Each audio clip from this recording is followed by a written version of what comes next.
Good morning, everyone, and thank you for coming back after the first break.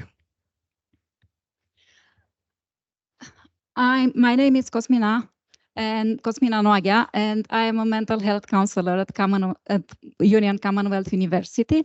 And it is my pleasure today to introduce Dr. Mooney. And the good thing is that he needs no introduction. I will only say briefly about him that he is a recovery champion working for more than 60 years in the field of recovery. He is a best-selling author, and you have received the first conference, the recovery book, and now My Life in Recovery. And he is a teacher, a mentor, and advocate. And some of you may know, some may not, that he had a terrible car accident. It looked like that last year on July 6th. And we are grateful beyond words that he is with us today. So, Dr. Mooney, thank you so much for being able to be with us. And my first question would be, please share with us the first thing you remember after the car accident. Thank you so much, Dr. Cosmina. And thank you for inviting me back. I tried to talk you guys out of letting me come back to teach this year, but the perspective that you had taught me a lot. Um, you convinced me that because now I can identify with a patient with severe disabilities, as bad as you can get without dying, that maybe I would have a new level to my understanding of addiction and recovery suffering. That if I can work it into my uh, scholarly work and my work as a physician, it might complement what I could offer. And I'm always looking for how I can add value to things I've learned in my journey of recovery. Um, and this accident that had nothing to do with alcohol or drugs or anything moved me forward a long, long way. I'd always thought that in order to identify with my alcoholic and addict heroes, I was going to have to experience something, but I knew I didn't want to take up drinking, even though I've got the genetic constitution to be a bad alcoholic. So many people in my family are, and fortunately are in recovery.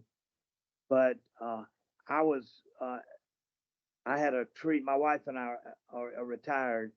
We're moving from Raleigh, North Carolina to Charleston, South Carolina. And we were visiting the area as we planned to build a house here because my daughter, grandkids, and son in law are from here.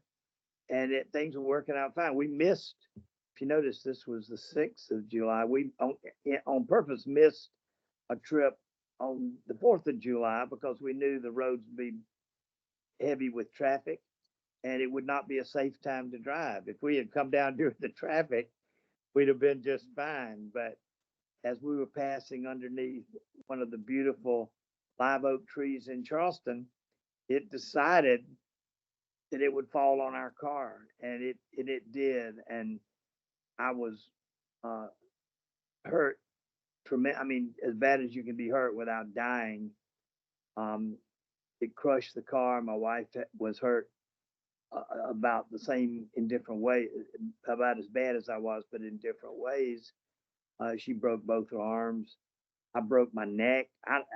We have fancy words in medicine to scare people, but when somebody says you have a broken C1 fracture in your neck, that scares anybody with a medical education, and that's what happened.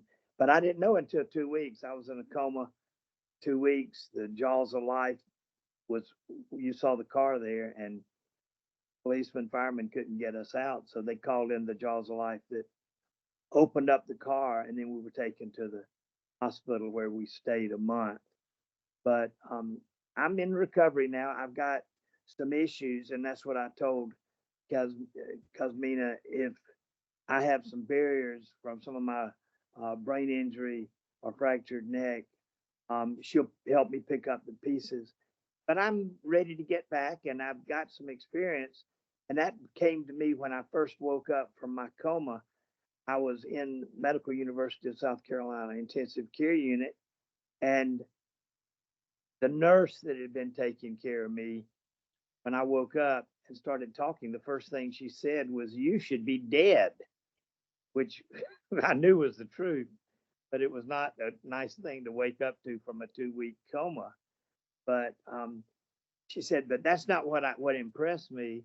She said, she said, I've done a lot of this kind of work, and I don't see many people that survive the kind of head and neck injuries you had, but you survived when you shouldn't have. But the other thing that impressed me was when you first woke up from your coma, you had a smile on your face. And that's what she wanted some information about. Why could something so horrible happen and you come out of a 2-week coma with a smile on your face? And I had not thought about that either, but it helped me begin to look for the gifts in being alive after such a severe accident. And the first one that I discovered was I hang out with people in recovery. There was a lot of good things talked about earlier in the sessions, but I haven't heard AA and Al-Anon and Narcotics Anonymous mentioned. And so I'll tell you a little bit about my history in recovery, because it started in Kentucky with my dad, who was in prison in Lexington at the Federal Narcotic Prison Hospital. Narco, if you are familiar with the name that it goes by, not many people around the country know that. But it's where Narcotics Anonymous kind of spun off of AA. I won't go into that long story, but I will talk about how successful the step recovery programs are in helping alcoholics and addicts. And I was first had my eyes opened up to that when I was a child. I was 10 years old in 1959, and when my dad was discharged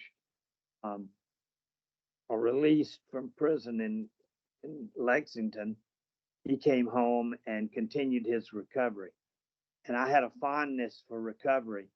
So I know a lot of times we talk about deaths and pain and suffering and bad things, but to me, recovery has always brought me friendship and stability.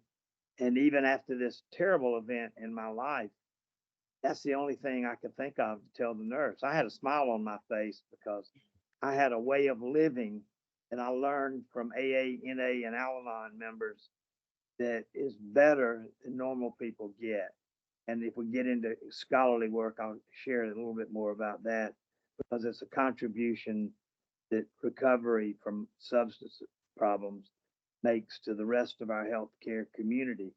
And I've learned that over my journey. And I'm getting to be an old man. That was another thing that this accident showed me, because I was living life pretty self-directed. But now I have a very high priority on mentorship, leadership, scholarly work, because I know I'm in the final chapters of my life, and anything that I can do to share what I've learned on my journey of recovery, I want to do. And Kentucky is a big part of that. Like I said, my dad got sober in prison in Kentucky, in Lexington. My oldest child, my son, was born in Louisville. I did a surgery internship, and that was part of what my training in medicine said. There's got to be another solution. I spent my nights. There's probably nobody in the room that remembers Louisville General Hospital, but that's where I did my internship. And I would stay up every night as an intern patching up people that got drunk or on drugs and tried to kill each other. And so I saw that firsthand, and I realized that it's great to be a surgeon, but you don't touch the problems with alcohol and drugs unless you give people something that we don't have in an operating room. So I began to open my eyes, and that was 1974. Began to open my eyes in 1974 to looking for a professional path in addiction work, and found it. And now in 2024, I'm still kicking, and now at a point where I can share things with others. And I'm very anxious to share anything that I have to offer to some of you young people. And I'm particularly interested in sharing with young people because I look back on my life and see what I've been able to do from being a young person, gathering information, to now an old man sharing what I've learned. So thank Please you for share. your consideration, Cosmina. Yeah. Please share with us today two things briefly. First, you are a medical doctor. How does addiction affect the brain and the body? And second, your view on the recovery process. The brain, and I wish we had more physicians that were interested in substance problems. Psychiatry has gotten the problem by default, but I've I'm not a psychiatrist. I started out in surgery, went on and got my training in family medicine and community medicine. But I've always been a little skeptical about psychiatry because if you look at the psychiatric diagnoses in the DSM, every diagnosis that psychiatrists make it says, and there's a category of DSM that says exclusions. Every diagnosis that a psychiatrist makes has to have substance excluded. So it's impossible using the DSM to make a psychiatric diagnosis without having a person free of alcohol and drugs for a period of time. So you know the mental disease that you're exhibiting does not come from the substances. And then you know the other let's see, the second question you had, Cosmina, was what? Your view of the recovery process. Right. And if I have insight into recovery, one of the things that means the most, and science is beginning to exhibit this now. And if you remember a long term, I mean, more than 20 years sober in AA, this is apparent, is that recovery is not on or off, not binary. It's not drunk or sober. Uh, a lot of people, even in professions and in government, look at recovery as a factor of being drunk or sober, what I call a binary recovery practice. In the early days of AA, it was this way.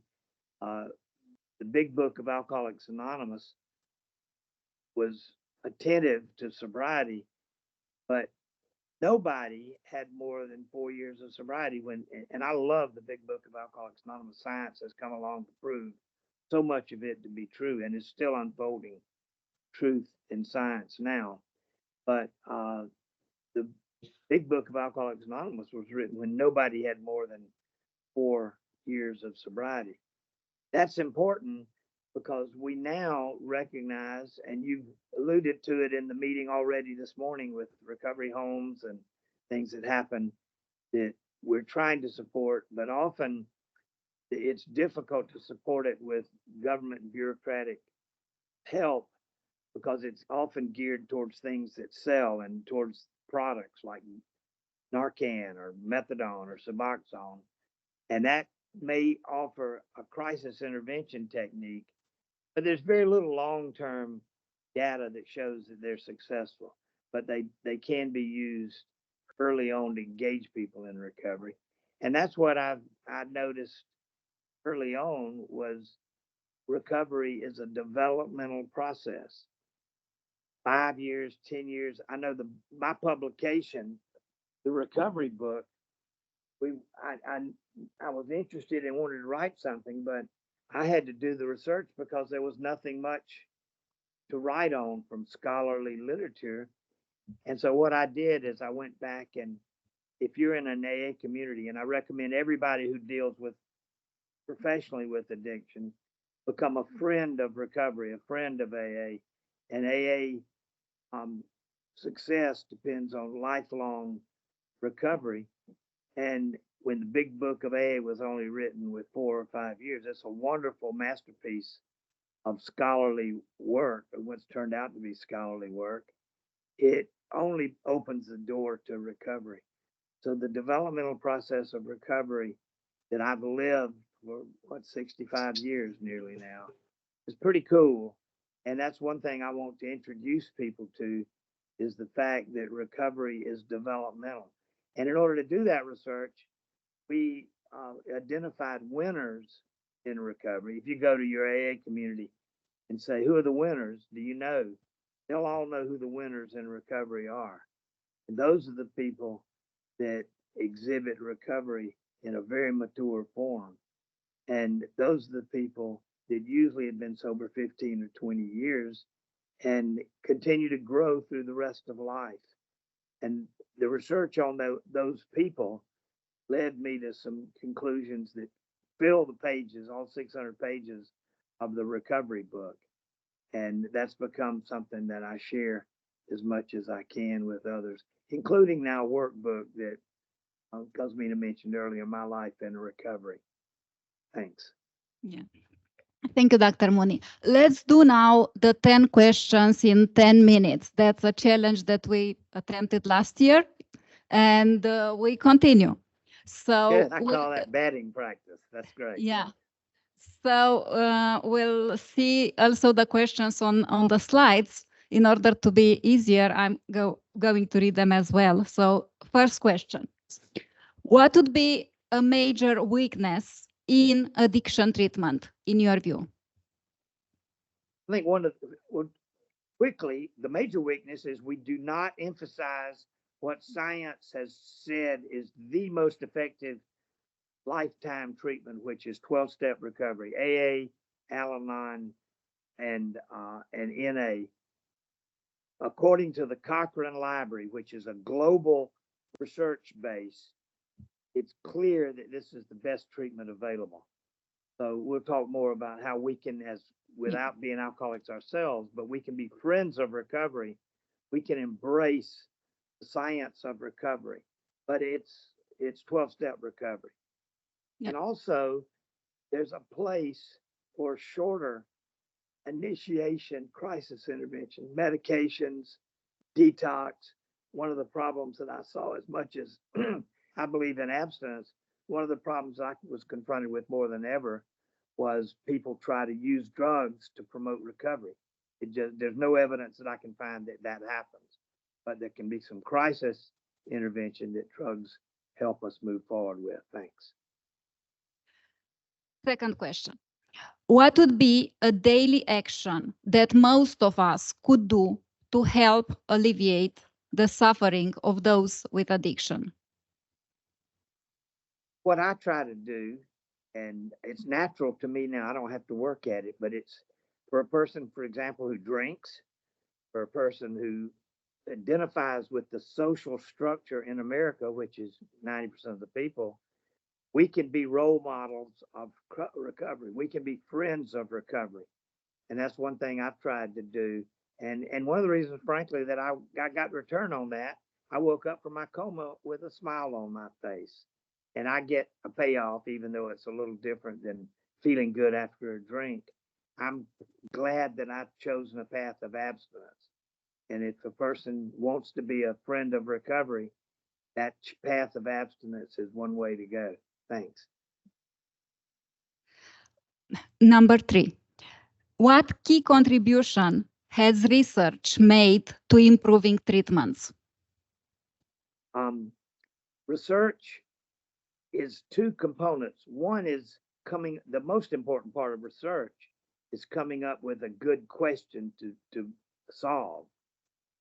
And any good researcher will go to where there's success in whatever they're looking for. AA is an example. Detox is an example. There are people that do it well, people that do it poorly.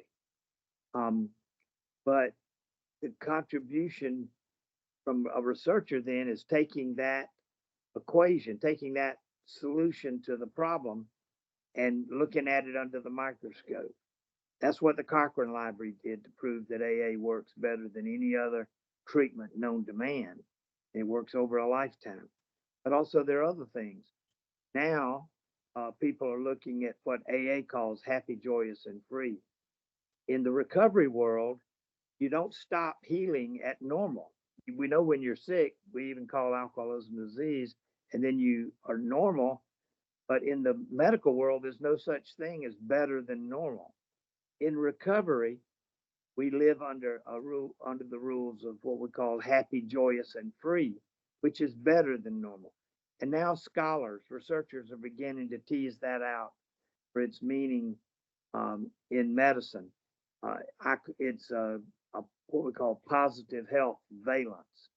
And it's something I never learned in medical school, but now we're doing research and we're opening doors to helping better understand it. What do you consider your greatest achievement? I think it took too long to get there, but the recovery book opens up the concept of developmental recovery. When a baby is born, we don't expect him to walk out with a college degree at 1 year. Every year, every month of life, we build on what we've learned the previous part of life. Recovery is the same. And I had to do a little research, and eventually it became evident. I won't go through the details, but it became evident that all people in recovery go through what I call zones now. Wasn't always called that, but you have a red zone where you save your life. People who, and fentanyl we've talked about today is a great example. If you don't get help for preventing fentanyl overdoses, you're dead. And that is a new thing. I've never seen that until the last decade. We have a lot of drug companies and a lot of people say we're doing such a good job with addiction. Well, people are dying younger and faster than they've ever died in the world before. Whatever we're doing is not working like we're being told by people that sell these things what they're doing. But that's okay because there are things that work, and we're beginning to realize that once you save that life, then the attitude changes and people can live their dream. And that's both those things are selfish. We call that the red zone, the yellow zone. And then people move into a zone of recovery that now I've been given this gift, I want to give it away. That's what we call the green zone. And the job there is to live as long as you can and give away everything in recovery so others don't suffer like you did initially. Thanks.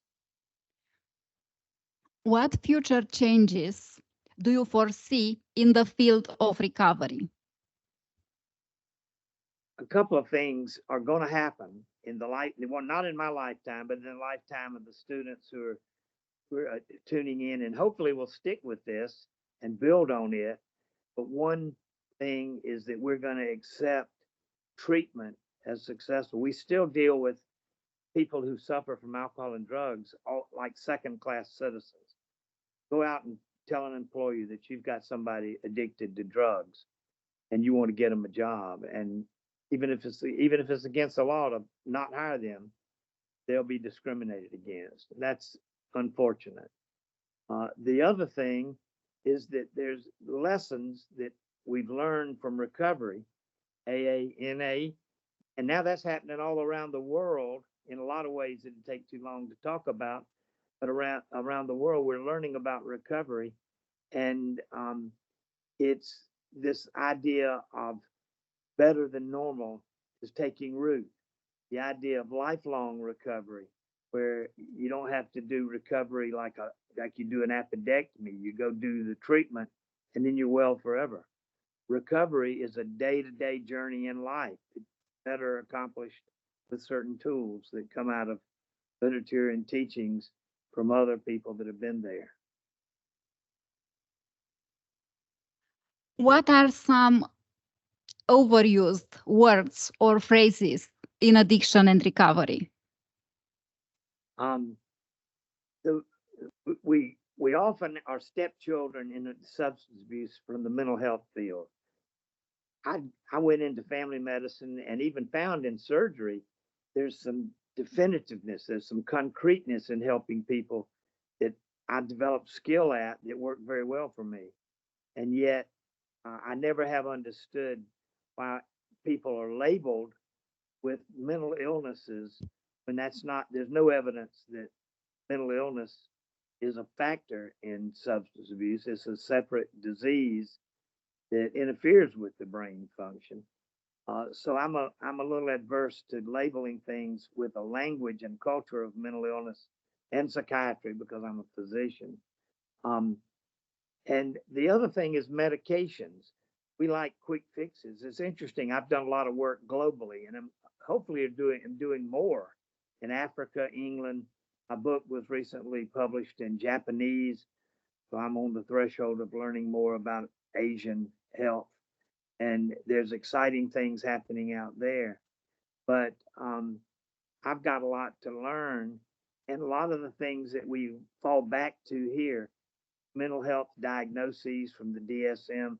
If anybody listened to the NPR this morning, there was a maybe in the middle of the night. Sometimes I couldn't sleep and was listening to how ineffective the DSM is and how it changes every few years.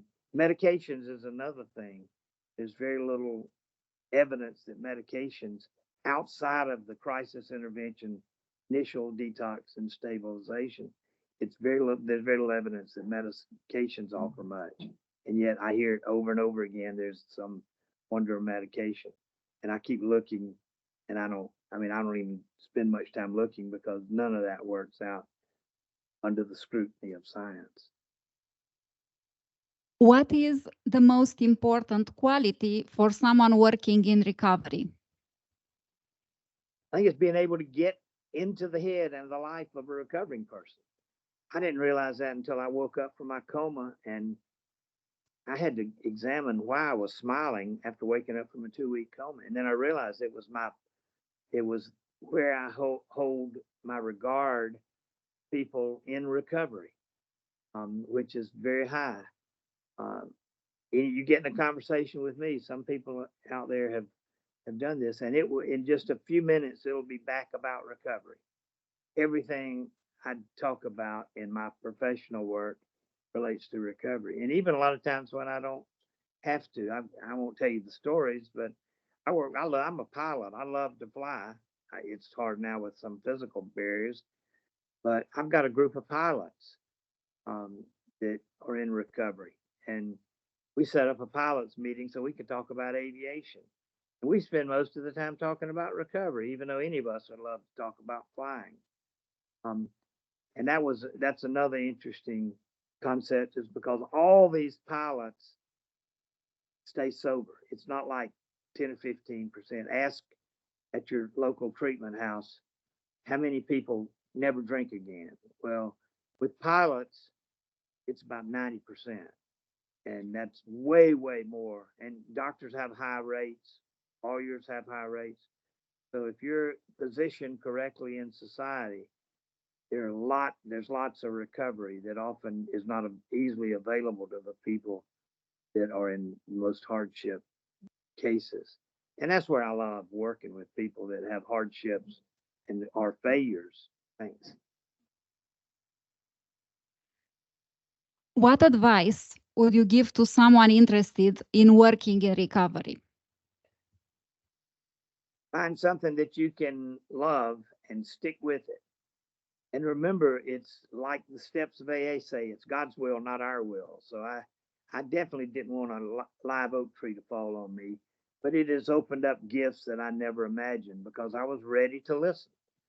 And that's important in recovery, is developing an attitude where we're willing to listen.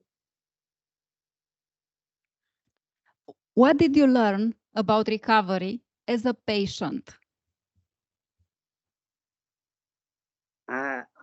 I think my biggest message was a spiritual message, that when I woke up with a broken neck and fractured skull, I wasn't thinking as clearly as I thought all my life. And I said, oh no, what's the use I've lost a lot of my intellectual ability, and yet here I am today with guidance and support. I'm talking in a seminar, which blows me away, but it's great that I still have purpose. I also realize that um, there was a spiritual element in that the worst in life and the best in life can happen at the same time. I used to think it was a path negative that you never could get to positive again if you had experienced something very painful and suffered a lot. And that's not true. I'd heard that from my recovering people, but I resisted the concept. But I won't get into details. I don't want to even act like I'm whining, but I've never hurt as bad in my life as when I woke up from a coma with two neck fractures that could have killed me just with the wrong head movement. And it was such a discomfort that for the first time in my life, I told myself, I wish I could die because I can't handle this pain any longer. And then it did eventually get better. And I knew, thank goodness, it got better quickly. And as I healed, but I would go through times that it was bad, but I rarely needed to take the narcotics because remember what we've learned, what we should know is that narcotics don't work for chronic pain. That was spliced into the FDA rules by the drug companies to sell more drugs. And I knew that. And there were a couple of times where the suffering required that I take something powerful. But the important thing that I remember experiencing was there was a couple, not many, but there were a couple of times where I wanted to die. The pain was making me suffer so bad. And yet I didn't have to follow that. But at the same time, that nurse told me that she had been a nurse a long time and had never seen anybody with a smile on their face. I had a smile on my face, and I was able to give comfort and some teaching to my nurse. And I didn't think I could be suffering and having a growth experience at the same time. And that helped me understand some of the nature of recovery, particularly as I reach out for more spiritual gains in recovery. And intellectually, it didn't make any sense. But when I listen to my AA friends talk about what they get from recovery, it makes a lot of sense. And I experienced it, so it's true. Last question. What makes you smile? I think just being here today, having value. I mean, I've had some boring days where I had no value this past year. And just the fact that I'm asked to participate in a learning experience, in a sense, it gives me immortality because if there's any one word that we've talked about and you've heard today that has meaning, then my life has meant something to somebody. And I'm excited because there are young people who are here today that can carry this message, that can absorb the leadership and the strength of the scholarly work. And I'm talking with Cosmina in the psychology department about how to work through dilemmas and research questions. And wouldn't it be great if we had people leave this conference and say, I don't know what my path is, but I want to have a path to contribute to recovery in a scholarly way. And I look back on my life and I'm pretty proud of a lot of things I've done, not with planning to do those things, but just following the path that unfolds in front of me. And it's not hard to do if my attitude is right. Thank you. If you can get a positive experience from having an oak tree fall on you, you can get a positive experience about anything in life. So that's encouraging just to have that value from life situations. Dr. Mooney, some final thoughts for us today. We have 4 more minutes.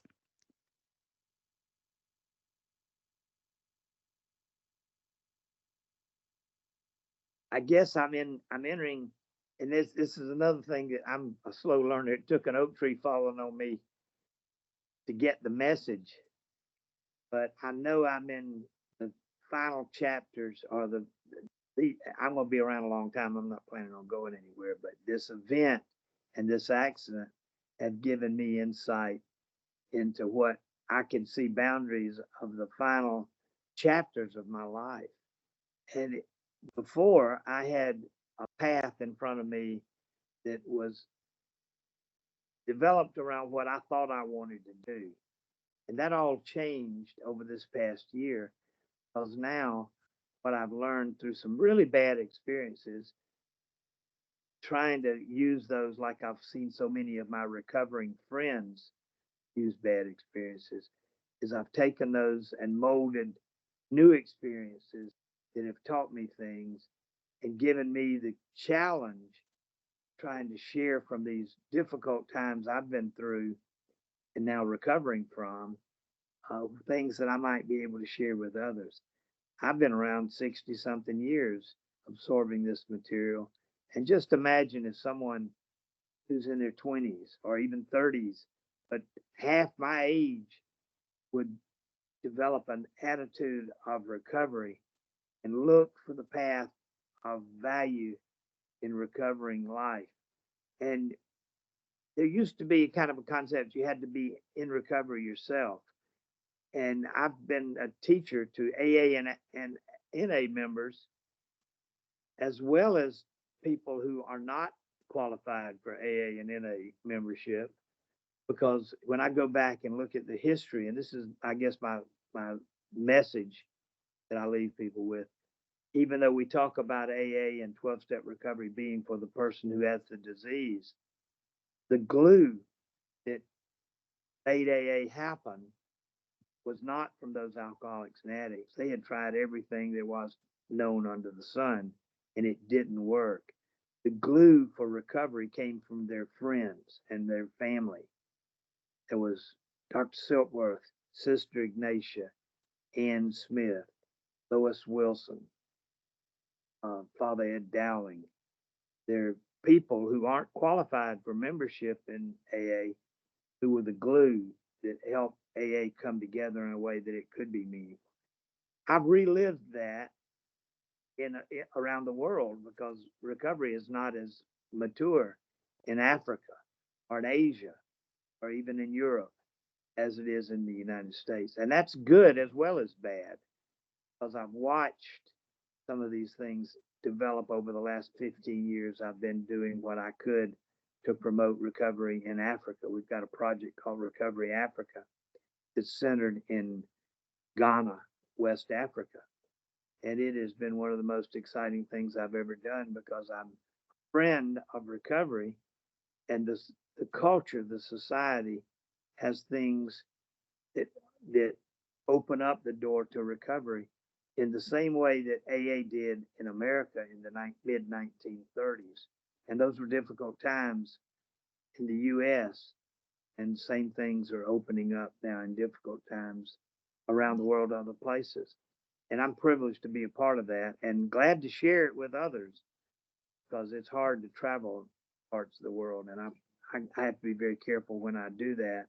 But there's some young people that do it, and they're teaching me things that we were slow to learn in America. If you smoke a cigarette in Africa, they throw you back in detox. We're beyond doing that in America, but I'm telling people in America, watch how they do it in Africa, because they've got some health emphasis that we need to learn from. Yeah. Thank you so much, Dr. Mooney. We wish you a complete recovery, many good years of meaningful contributions to the field of recovery, and many reasons to keep smiling. Thank you so much. We do appreciate the fact that you join us today virtually. Thank you. Thank you very, very much for your ability to allow somebody disabled to participate, because I've never had disabilities, and I respect your ability to tease me into the format today. That means a lot for a person who, for the first time in his life, is experiencing disabilities. Thank you so much. And you are great with the timing as well. Thank you. Thank you.